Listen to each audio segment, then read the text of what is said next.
Good morning all of you. आज 14 अक्टूबर है, early morning ये जो सी इंस्टीट्यूट का अनाउंसमेंट आया, मैं इसके ऊपर अपने ओपिनियंस एंड थॉट्स आपके साथ शेयर करने जा रहा हूँ। ये अनाउंसमेंट 13 अक्टूबर को यानी कि लास्ट नाइट आया था। इट वाज अराउंड 9 और 9:30 के आसपास ये अनाउंसमेंट आया था और हम लोग सब कॉन्स्टेंटली इंस्टीट्यूट के अनाउंसमेंट का वेट कर रहे थे, बिकॉज सी इंस्टीट्यूट ने गाइडलाइंस जारी की थी कि इस बार एग्जाम सेंटर कैसा क्लीन होना चाहिए, स्टूडेंट्स का कोड ऑफ कंडक्ट क्या होगा, एग्जाम में जो सुपरिंटेंडेंट्स वगैरह रहेंगे उनका कोड ऑफ कंडक्ट क्या होगा और ऑप्ट आउट स्कीम आएगा। तो everyone was waiting for opt out scheme का डिटेल्स कि कैसे ऑप्ट आउट होगा, नहीं होगा, क्या होगा। तो ऑप्ट आउट स्कीम का डिटेल्स तो नहीं आया, उसके बदले ये अनाउंसमेंट आ गया कि exam is being postponed by 20 days और फाउंडेशन को तो एकदम ही लेट कर दिया कि वो पूरा दिसंबर में होगा, जब इंटर फाइनल खत्म हो जाएगा उसके बाद हो जाएगा। तो ये अनाउंसमेंट आ गया।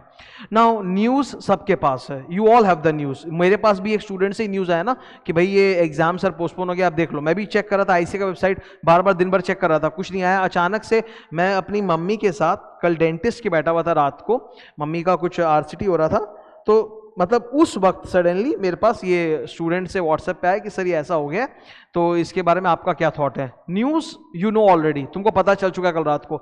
तुमको मुझसे, मतलब जो भी स्टूडेंट्स मुझसे गाइडेंस चाहते हैं, ओपिनियन चाहते हैं, वो बस मुझसे यही चाहते हैं कि मेरा इसके ऊपर क्या थॉट है, ओपिनियन है, या मैं उनको क्या गाइड करूं, क्या एडवाइस करूं। तो उसी लिए मैं ये वीडियो आपके साथ बना रहा हूं। न्यूज़ एलिमेंट के एंगल से मैं ये नहीं बना रहा हूं, मैं अपने थॉट्स, अपने ओपिनियन और क्या करना चाहिए आगे, मैं उसके बारे में आपसे चर्चा करने जा रहा हूं। ठीक है, तो एकदम साफ तौर से समझो, मैं इसको डिटेल में बता दूंगा आपको, वेट करना 2 minute. There are 2 ways in which I can think of it. First, I can think of it as Siddharth Agarwal a teacher, कि मैं एक टीचर हूं। एज अ टीचर मुझे personally, just as a teacher मुझे पर्सनली क्या loss या क्या gain हुआ है बाय सच अनाउंसमेंट। एंड दूसरा कि नहीं, आप टीचर के एंगल से क्या सोच रहे हो, आप अपना धंधा बंदा छोड़ो, आप हमारे बारे में बताओ कि एज अ स्टूडेंट हमारे लिए ये गुड है या बैड है, हमको क्या करना चाहिए, समझ में नहीं आ रहा, पागल हो गए हैं पढ़ते पढ़ते और ये बार बार अनाउंसमेंट झेलते झेलते। ठीक है, तो देखो एज अ टीचर पर्सनली मुझे क्या फायदा है, क्या नुकसान है, दैट्स इररेलेवेंट। इनफैक्ट जब मैं 30 सितंबर को खड़ा था और मैंने शायद एक वीडियो बनाया था उस बारे मामले में कि should I appear for exam in November 20 और नॉट, तो तुम देखोगे कि उसमें मेरा टोन इस तरफ से ही था कि एकदम अपनी जान पहले कीमती है, अपने आप को ज्यादा सेव करो, फिर एग्जाम के बारे में सोचो। मैं अपने बारे में नहीं सोच रहा था, बिकॉज एज अ टीचर अगर तुम मेरे से पर्सनली बात करोगे, इट इज ऑलवेज प्रॉफिटेबल और गेन फॉर एनी टीचर कि एग्जाम्स जल्दी से जल्दी हों। आप लोग सब जानते हो कि मई 20 में एग्जाम्स कैंसिल हुए, उस वजह से रिजल्ट्स नहीं आए, उस वजह से ऑब्वियसली हर टीचर को बहुत जबरदस्त लॉस हुआ है पूरे एक टर्म का।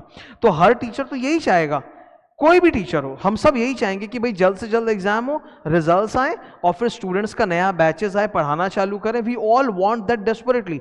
But again I am telling you, as a teacher मुझे क्या फायदा हो रहा है या क्या नुकसान हो रहा है इस अनाउंसमेंट से, वो मैटर नहीं करता। मैटर ये करता है कि एज अ स्टूडेंट क्या होता। तो let's think from the angle of a student. मैं अपनी बात करूंगा, ठीक है, सबके अपने अलग अलग ओपिनियन हो सकते हैं, हर there are many categories of student, सबका अपना अलग अलग ओपिनियन है। मैं अगर स्टूडेंट होता तो जो मेरी थॉट है मैं आपको साफ बता देता हूं। मैं पढ़ाई में हमेशा से टॉपर रहा हूं और रैंकर रहा हूं, वो सब है। तो एक रैंक होल्डर स्टूडेंट के हिसाब से मेरा मेंटालिटी हमेशा ये होता था कि मेरे को एग्जाम देना और उसमें रैंक लाना है, एग्जाम देना और रैंक लाना है, एग्जाम देना और रैंक लाना है। मेरे लिए एग्जाम का मतलब ये कि रैंक लाना है। For me it is not two separate things कि बस एग्जाम दे के तो देखते हैं पास होंगे कि फेल होंगे। That was never my attitude, because अगर एग्जाम दे के देखते हैं कि पास होंगे कि फेल होंगे, तो एग्जाम दे के सोच देते हैं तो वो तो फिर एक अटेम्प्ट काउंट हो जाएगा मेरा, कि मेरा एक अटेम्प्ट भी गया और मैं फेल भी हो गया या आधा अधूरा समय पास हो गया। तो मेरे लिए एग्जाम का मतलब ये होता था कि आई हैव टू डू और डाई, मुझे अपना रैंक ला के आना है। ये मेरा एटीट्यूड हमेशा से था। Now from that mind set मैं ऑनेस्टली बता रहा हूं कि अगर मैं पढ़ रहा हूं घर पे एकदम दिन रात पागल की तरह 16 घंटे पढ़ाई कर रहा हूं कि रैंक लाना है, रैंक लाना है, रैंक लाना है, और मेरे पास समय नहीं है, 20 दिन है, 20 दिन बाद एग्जाम, 20 दिन बाद एग्जाम है, और उस वक्त आके मुझे कोई ये बोले कि नहीं आपका एग्जाम जो है 20 दिन और पोस्टपोन हो गया, 1-2 नवंबर को नहीं, आपका ये 21-22 नवंबर को एग्जाम पड़ेगा, तो मेरे लिए तो उस वक्त ये बहुत ही अच्छा न्यूज़ होगा कि यार चलो मेरे को 20 दिन का और टाइम मिल गया कि मैं और प्रिपरेशन कर लूँ और एफर्ट डाल सकूँ, जितना हो सके बेस्ट से बेस्ट इसको यूज़ कर लूँ। बिकॉज पता है पढ़ाई कभी खत्म नहीं होती, प्रिपरेशन कभी खत्म नहीं होता, हमारे सब्जेक्ट पूरे के पूरे कभी रिवाइज होते ही नहीं है, कितना भी कर लो कुछ ना कुछ रह जाएगा। You can even ask rank holders कि वो भी 100% रिवाइज करके जाके एग्जाम में दे नहीं सकते। तो मेरे को अगर अचानक से 13 अक्टूबर की रात को एक खबर मिलता है, as a student, as a teacher नहीं बोल रहा हूं मैं फिर से बोल रहा हूं, एज अ टीचर मेरे थॉट्स टोटली डिफरेंट है। As a teacher I am not in favour of this, क्योंकि एग्जाम जितना डिले होते जाएगा उतना हम लोगों के लिए दिक्कतें बढ़ती चली जाएंगी। हम लोगों को भी तो नया बैचेस पढ़ाना है सब कुछ, बट एज अ स्टूडेंट बात कर रहा हूं कि मुझे ये बहुत अच्छा लगता, बहुत ही अच्छा लगता कि मेरे को 20 दिन और एक्स्ट्रा मिल गया पढ़ने के लिए। बहुत सारे स्टूडेंट्स ये भी बोल रहे थे पिछले गाइडलाइंस के बाद कि ये बिहार इलेक्शंस हैं या दूसरे जगह जहाँ इलेक्शंस है उनको तो फ़ायदा हो गया कि उनका एग्ज़ाम तो लेट होगा 20 दिन, हम लोग सबका क्या, सारे इंडिया का एग्ज़ाम लेट करो। लो हो गया, सारे इंडिया का एग्ज़ाम ही लेट हो गया है, सिर्फ बिहार या कोई और स्टेट्स इलेक्शंस नहीं, सबका ही एग्ज़ाम 20 दिन से लेट हो गया है। तो अब कई जन के लिए गुड न्यूज़ है, ऑन कॉन्ट्ररी कुछ स्टूडेंट्स के लिए ये अति बैड न्यूज़ भी है। बिकॉज जैसे for example there are many students जो पाइपलाइन में वेट कर रहे हैं फ्रॉम May 20, उनका अटेम्प्ट ही May 20 था, उनका अटेम्प्ट ही May 20 होने वाला था, और वो बार बार ये अनाउंसमेंट्स की मार झेले हैं, उनमें इरिटेशन बिल्ड हो गया है। May 20 का एग्जाम सेवरल टाइम्स पोस्टपोन होकर फिर कैंसिल हुआ था, अब यहाँ पे जब नवंबर में आया फिर ये अचानक से पोस्टपोन हो गया है।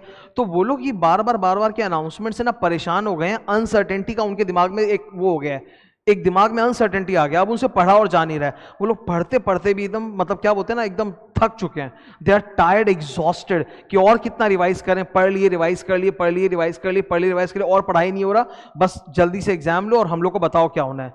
तो those students are the most hardly hit by this announcement. उनको सबसे ज्यादा तकलीफ हुई कि यार ये अनाउंसमेंट आ गया, लो हमारा तो फिर से बैंड बज गया, हमारा एग्जाम लेट हो गया, डिले हो गया। मैं एक ही बात बोल सकता हूं, you don't lose hope. See, the times are uncertain. The corona times are extremely uncertain. हमको भी नहीं पता कि अबे आगे क्या होने वाला है, कब कहाँ क्या होने वाला है, हमारे घर परिवार में किसी को क्या होने वाला है, nobody knows. एकदम अनसर्टेन टाइम है। गवर्नमेंट की पॉलिसीज बार बार चेंज होती रहती है। अभी टैक्स ऑडिट का लास्ट डेट आ रहा है 31 अक्टूबर। आप लोग तो खाली अपने एग्जाम्स के बारे में सोचो, आपको टैक्स ऑडिट के बारे में बताता हूँ। 31 अक्टूबर टैक्स ऑडिट का डेट आ रहा है, और रिटर्न फाइलिंग बोला नवंबर तक करो, पर ऑब्वियसली जो एसएससी का टैक्स ऑडिट होगा उसको तो अक्टूबर में ही, अगर वो टैक्स ऑडिट का रिपोर्ट जमा करेगा तो रिटर्न भी जमा कर देगा। अब कितने सारे लोग हैं इसको रिक्वेस्ट कर रहे हैं गवर्नमेंट को कि प्लीज इस टैक्स ऑडिट का डेट को आप पोस्टपोन कर दो, क्योंकि गवर्नमेंट का टैक्स कलेक्शन तो हो ही चुका है in the form of TDS and advance tax, पैसा तो आ ही चुका है, it's just a matter of return and assessment. तो कई जन एकदम प्रोफेशनल्स और ये खुद असेसी गवर्नमेंट को रिक्वेस्ट कर रहे हैं, मिनिस्ट्री को, सीबीडीटी को बार बार कि भाई इसको डिले कर दो, अक्टूबर का और बढ़ा दो डेट, नवंबर कर दो, दिसंबर कर दो, ये कर दो, वो कर दो। और बंगाल में तो तुमको मालूम है अक्टूबर में दुर्गा पूजा है, 23 से 26 of October is Durga Puja, पर गवर्नमेंट अभी तक कोई अनाउंसमेंट नहीं लाई। गवर्नमेंट कब लाती है अनाउंसमेंट? गवर्नमेंट लाती है अनाउंसमेंट एकदम लेट से।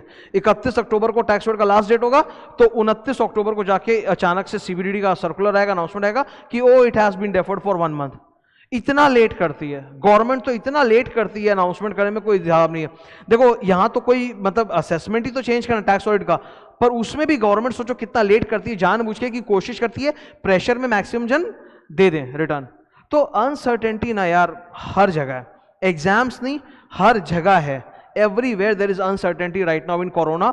You can't get hopeless, hope तुमको बचाएगा, बुरे समय में ना होप ही बचाता है। अब तुम बोलोगे कि नहीं sir I have lost all hope and all faith in my self और इन द सिस्टम और इन द एक्सटर्नल फैक्टर्स, मेरे को एकदम नहीं, तो ऐसे नहीं चलेगा। You have to have a faith in your self and a hope कि हाँ सब कुछ अच्छा हो जाएगा, एक दिन सब सॉल्व हो जाएगा। मैं यही बोलूंगा उन स्टूडेंट्स को कि जो बहुत ज्यादा परेशान हो गए इससे कि एग्जाम फिर से डिले हो गया, कि प्लीज होप मत लूज करो, माथा शांत करो, रिलैक्स करो, और एक बार फिर से हिम्मत करके पूरा फिर से एक बार हिम्मत करके रिवाइज कर लो। You have got around 40 days of time with you, तो डरो नहीं, घबराओ नहीं, ओके। और होप लूज मत करो, होप लूज कर दोगे ना तो फिर तो कुछ भी मतलब नहीं हो पाएगा। और मैं बता रहा हूं exam is just a level 1 in your life. आगे जब आप मूव करोगे ना after exams, there are bigger challenges, there are much bigger challenges in life apart from exam. मुझे लगता था ना कि मैं अगर सीए बन जाऊंगा, सीए में रैंक ले आऊंगा तो मेरा ये हो जाएगा, वो हो जाएगा, वो हो जाएगा। आज तक स्ट्रगल चल रहा है मेरा, आज तक। It has been 10 years exactly, 10 years, 10 साल हो चुके एग्जैक्टली मुझे सीए बने, एग्जैक्ट 10 साल हो चुके सीए बने, और आज तक मेरा चैलेंजेस खत्म नहीं हुआ है। Every day there is some new challenge, some new tension, some new problem, हमेशा झेलते रहना पड़ता है। तो होप कैसे छोड़ सकते हैं? होप तो चलेगा ना। There is a long life in front of us, पूरा का पूरा। मेरा अभी 40-50 साल का करियर और पड़ा, इसमें मुझे और मेहनत करनी, और काम करना है। तो होप मत लूज करो, आप अपनी तरफ से अपना एफर्ट देते जाओ और लीव ऑल दिस टू मतलब गॉड कि जो होगा अच्छा होगा, बस तुम अपना कर्म करते रहो। अपॉर्चुनिटी का भी फायदा वही उठा सकता है ना जो अपना वर्क कंटिन्यू करे, रोड ब्लॉक्स तो आएंगे, उसमें क्या कर सकते हैं। फाउंडेशन के एग्जाम्स, अब थोड़ा सा मैं ये डिस्कस करता हूँ। फाउंडेशन के एग्जाम्स टोटल मतलब टोटल इंटर फाइनल खत्म होने के बाद होगा, ठीक है। इंटरमीडिएट के जो एग्जाम्स है वो देख लो, it will start from 22 November, and अगर आप ओल्ड सिलेबस हो तो 5 दिसंबर को खत्म है, न्यू सिलेबस हो तो 7 दिसंबर, बिकॉज ओल्ड सिलेबस में 7 सब्जेक्ट्स था, न्यू सिलेबस में 8 सब्जेक्ट्स, इसलिए एक दिन एक्स्ट्रा चला जाता है वो, ठीक है। और फाइनल के जो एग्जाम्स है वो एक दिन पहले स्टार्ट हो रहे हैं 21 November, and it will end by 6 December for old and new both, because final old और न्यू दोनों में 8 सब्जेक्ट्स हैं, तो इसीलिए वो 21 नवंबर से 6 दिसंबर के बीच में शिफ्ट हुआ है। अब इंटर और फाइनल खत्म हो रहा है, तुम देख लो 5, 6, 7 दिसंबर को, उसके बाद जाके फाउंडेशन है। फाउंडेशन का इन्होंने रेंज बताया है 8 से लेके 14 दिसंबर, टोटल इंटर फाइनल खत्म होने के बाद ही होगा, उसके पहले नहीं होगा। तो ये एक ओवरलैपिंग वाला जो चीज था हट गया। मैं यही बोलना चाहूंगा, इसको थोड़ा सा प्लीज पॉजिटिव सेंस में लो, मतलब नेगेटिव माइंड अपना मत करो। मैं बार बार बोलता हूं, नेगेटिव माइंड करोगे मर जाओगे। देखो, तुम्हारा काम पढ़ना है, मेरा भी काम पढ़ना है। I have to learn a lot, I have to study a lot, मेरा पूरा माइंड का ही काम है। जैसे तुम्हारा माइंड का काम है ना, मेरा भी पूरा माइंड का काम है। अगर मैं बार बार नेगेटिव हो जाऊंगा ना कोई चीज को लेके, तो मुझसे काम नहीं होगा, मैं पढ़ नहीं पाऊंगा, मैं और नोट्स नहीं बना पाऊंगा, ना मैं कोई और लेक्चर ले पाऊंगा। तो प्लीज नेगेटिविटी को दिमाग से हटाओ। किसी को भी दोष देना, गाली देना, इंस्टीट्यूट गाली देना, उससे तुमको कोई फायदा नहीं होगा। मतलब तुम बोलोगे ये इनजस्टिस है, हाँ ठीक है, but it is not a helpful attitude. Helpful attitude वो होता है जो आपको हेल्प करे in increasing your productivity, not in decreasing your productivity. You have to focus on increasing your productivity, कि और अच्छे से पढ़े और अच्छे से रिवाइज करें, अपने माइंड को शार्प करें, and try to retain as much data in my memory as possible.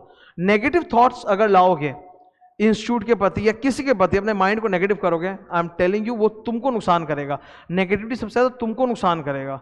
Please ऐसा मत करो, होप रखो और मेहनत करो अच्छी तरह से। इसी पे मैं एंड करना चाहूंगा। Thank you.